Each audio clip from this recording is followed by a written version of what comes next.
धनबाद लोकसभा के भाजपा चुनावी कार्यालय में भाजपा ओबीसी मोर्चा के प्रदेश अध्यक्ष अमरदीप यादव ने किया प्रेस वार्ता।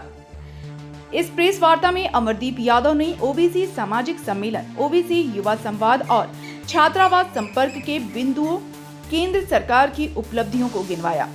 साथ ही पश्चिम बंगाल के मुख्यमंत्री ममता बनर्जी द्वारा मुस्लिम के लिए आरक्षण मांगे जाने को हाई कोर्ट द्वारा रद्द किए जाने पर हाई कोर्ट निर्णय का स्वागत किया। वहीं भाजपा ओबीसी प्रदेश अध्यक्ष ने कहा कि इंडिया गठबंधन SC, ST, ओबीसी के आरक्षण को खत्म करना चाहती है, मुसलमानों को आरक्षण देने की बात कह रहे हैं।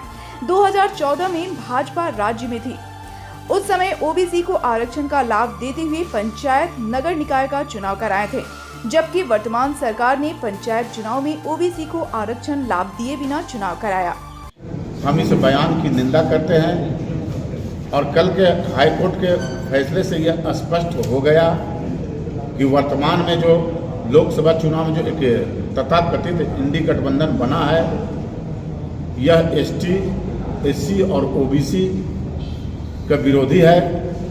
इनके कई प्रमाण है। वर्तमान में राज्य में आप देखे होंगे, पूर्व में भारतीय जनता पार्टी की सरकार रही। 2015 में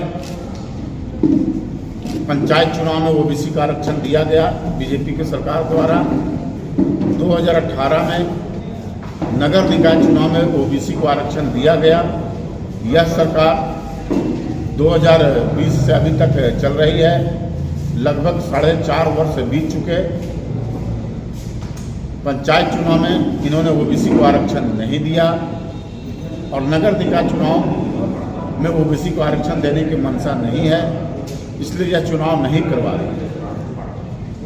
तो हम सभी लोग इंडी गठबंधन के पिछड़ा विरोधी, दलित विरोधी, आदिवासी विरोधी चेहरे को जो हाई कोर्ट ने बेनकाब किया है, हम कोलकाता हाई कोर्ट के इस फैसले का स्वागत करते हैं और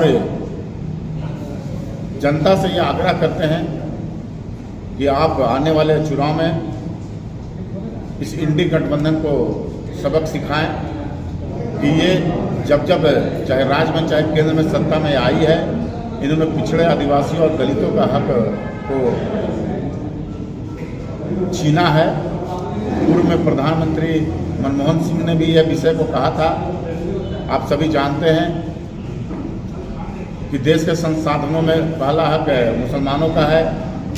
अभी बिहार के पूर्व मुख्यमंत्री लालू प्रसाद जी का कुछ दिन पूर्व बयान आया था कि मुसलमानों को आरक्षण मिलना चाहिए। हम पिछड़ा जाति, अनुसूचित जाति और अनुसूचित जनजाति को जो संविधान सम्मत आरक्षण दिया गया है बाबा साहब भीमराव अम्बेडकर का, हम उनके पक्षधर हैं।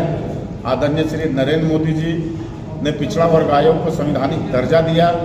पिछड़ा वर्ग के उत्थान के लिए PM विश्वकर्मा योजना चलाया। नीट में, केंद्रीय विद्यालय में, नवोदय विद्यालय में और सैनिक स्कूल के प्रवेश परीक्षाओं में 27% का आरक्षण दिया। केंद्र के 27 सांसदों को आज़ादी के बाद पहली बार केंद्रीय कैबिनेट में जगह दिया। ऐसे अनेकों उदाहरण हैं कि श्री नरेंद्र मोदी जी ने पिछड़ों का कल्याण के लिए वो पहल किया और इसका लाभ पिछड़ा वर्ग समाज ले रहा है।